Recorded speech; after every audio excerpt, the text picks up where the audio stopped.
Hey, what's up, everybody? I just wanted to do one last final walk around on this Nomad. I got all the parts I have for the car are on the car, so I'll show you guys what the car is looking like, and then I'll show you the final resting spot on the other car, and then I'll go over a couple other things. So let's check it out. So a lot of people told me to put this door on this car. They said this door was better. I think you're just switching rust for rust.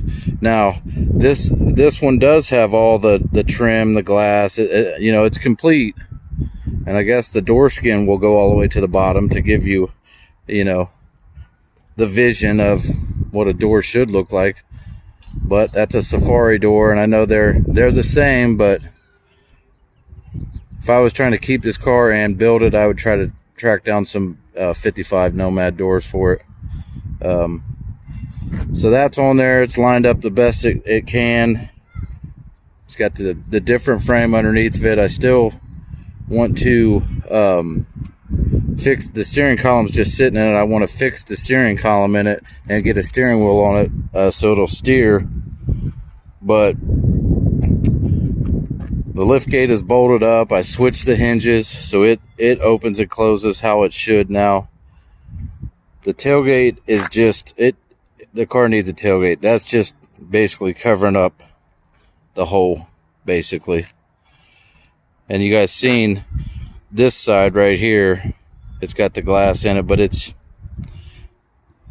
not really usable. You could see all the fog. It may clean up a little bit more than that, but we're just wasting time at that point.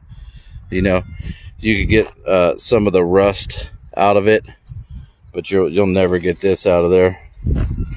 So I don't have this piece, but I have this piece of trim. I have the wing window. I think I might have a door glass. I'd have to look at home. But you can see the steering column is just sitting in it. I've got the collar and everything to bolt it up, and I'll you know, dig up a Bel Air steering wheel for it, things like that.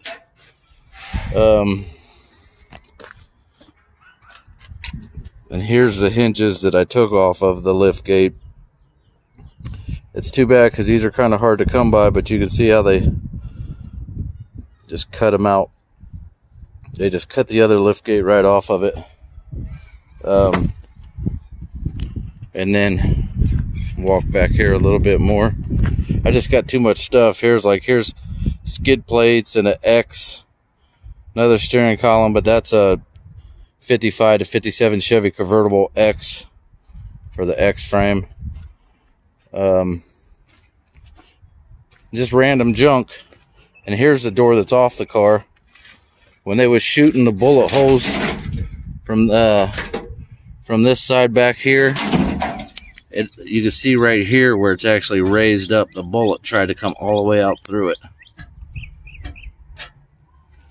And here, put a little moisture on it. I don't know if you could see that, but that's the original color. Dusk rose. That's what color that one right there. That's what color that one was. Dusk rose with the white top and like a charcoal gray and white interior.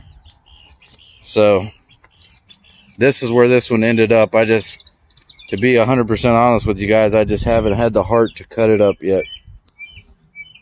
Still need to get these off of it. Oh dang, it broke just by the weight of my boot. But I still need to get that other one needs these.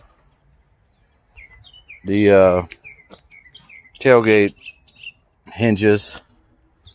And this is the inner structure of the tailgate that's on that car, but it's got both sides. It's got the mechanisms that you could probably get out of it. So there's some parts to the tailgate.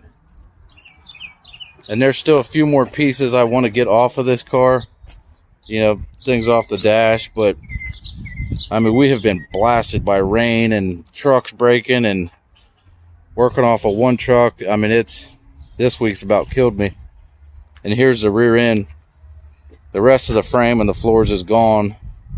This is the rear end out of this car. And I'll keep the I'll probably keep the whole thing, but the center section is what's most important, because that'll interchange as a complete assembly. That'll interchange from 55 to 64. And I just literally took our Bobcat and grabbed what was up here and just kept twisting it until it broke away. Excuse me. This side's been broke away for a while.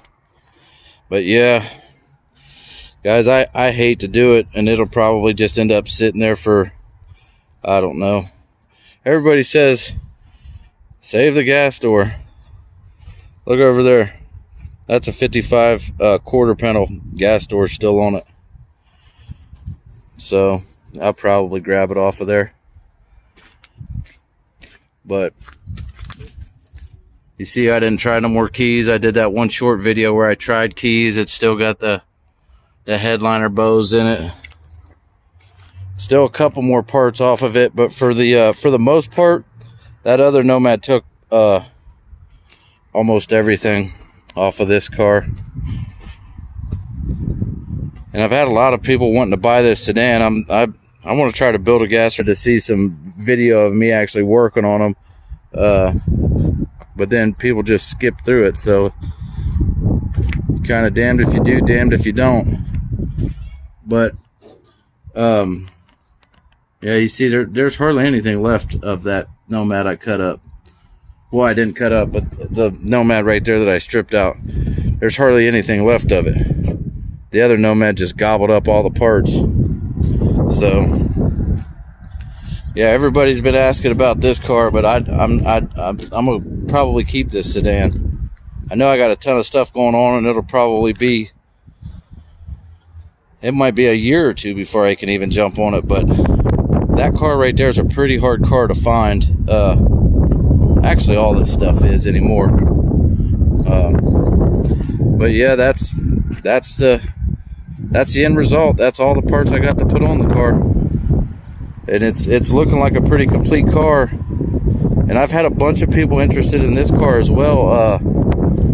But I mean, guys, you got to know going into it before you send me an email or anything about this car. That car right there, you're not gonna get that car for $1,000.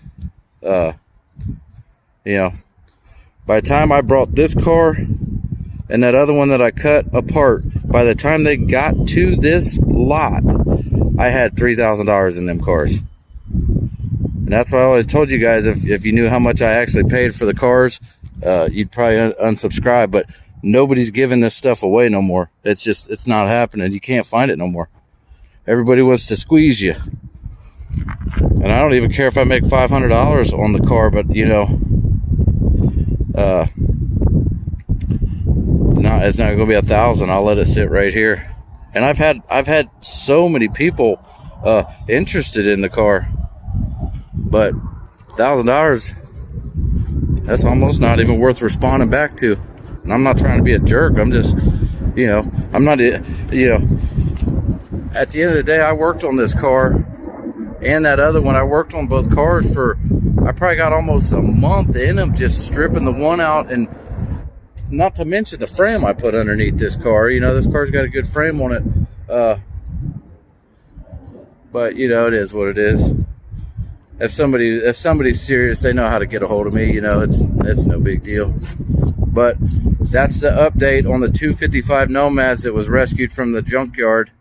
I know a lot of people wanted me to build that car. If I did that, I just turned 44 this week. By the time I got to that car, I'd be almost 50, because I got so many other cars at home that I want to work on. So it's not fair for me to just Bogart them all. So I just tried to get it as complete as I could, really. You know, I just tried to put whatever parts I have on it, and I might have a few more extra ones, but to where it actually looks like a Nomad now. And see if there's somebody out there that's interested in it. Anyways, I hope you guys enjoyed the video. That's the best I could do with the two Nomads. they've spent the majority of their life, if not their entire life, in Ohio. So, you know, from the time they was 6 months old, they was already fighting a losing battle if they sat outside. But this car absolutely could be fixed. But the other one, you know, you guys seen that video when I first brought it. We knew that car was. It's just a matter of time. I haven't cut it up yet, but that'll be the final straw for it. So tell me what you guys think. Like, comment, subscribe. Thanks for stopping by Don's Hot Rod Garage. Really means a lot. I appreciate all the people that support the channel.